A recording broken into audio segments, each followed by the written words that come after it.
Hi guys, সকলে কেমন আছেন? আশা করি ভালো আছেন।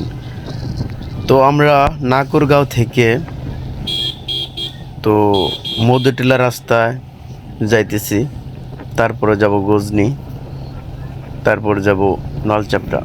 তো এটা হলো তো নাকুরগাঁও থেকে একবারে মনে করেন যে কামালপুর পর্যন্ত রৌমারি যাওয়া যা সারেন্দাবাড়ি। তো আমার বন্ধু বান্ধব নিয়ে আমরা অনেকটি বাইক আসছি, তো ঘোরাফেরা করতেছি। তো জায়গাটা অনেক সুন্দর, পাহাড়।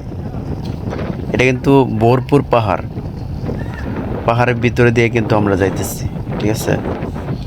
তো আমার কাছে ভয় লাগতেছে, তো পাহাড় তো চারিদিকে পাহাড়, পাহাড়ের ভিতরে দিয়ে আমরা যাইতেছি। আবার খুব ভালো লাগতেছে, পরিবেশটা অনেক সুন্দর।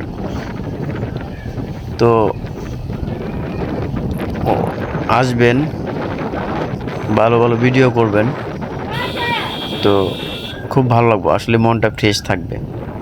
তো এখন মধুটিলার কাছাকাছি এসে পড়ছি, তারপরে যাব আমরা রাংটিয়া পাতা মোড়, তারপরে গজনি, তারপরে নলচাপড়া। এটা দিয়ে সব জায়গায় যাওয়া যায় আর কি। গজনি, মধুটিলা, নলচাপড়া, কামালপুর, রৌমারি, সব জায়গায় যাওয়া যায়। তো আসলেই অনেক সুন্দর জায়গা, বলার মতো না।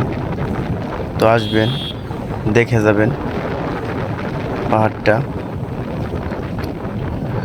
আমার শেরপুর জেলাটা অনেক সুন্দর।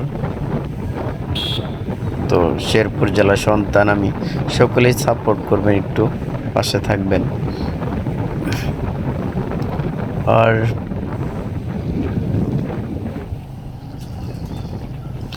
আমরা কিন্তু ঘুরতেছি রমজান মাসে, ঠিক আছে। তো আসলে নার্ভাস হয়ে গেছি, তো রোজা আছি, তো আলহামদুলিল্লাহ। আর দেখার মতো অনেক কিছুই আছে পাহাড়ে, ঠিক আছে। স্পট আছে, Madhutila spot, Gajni spot, Nalchapra spot আছে। তো এই দিক দিয়ে আসলেই মানসিক একটা শান্তি পাই, তার জন্যই মাঝে মধ্যে ঘুরতে আসি। তো অনেকজন এই ভিডিও দেখে কিন্তু খুব মিস করে আসার জন্য, মানে বলে ভাই যাব। তো যারা যারা আসবেন অবশ্যই ঘুরে যাবেন, আমাদের শেরপুর জেলাতে অনেক সুন্দর জায়গা। তো সকলে ভালো থাকবেন, সুস্থ থাকবেন, ধন্যবাদ।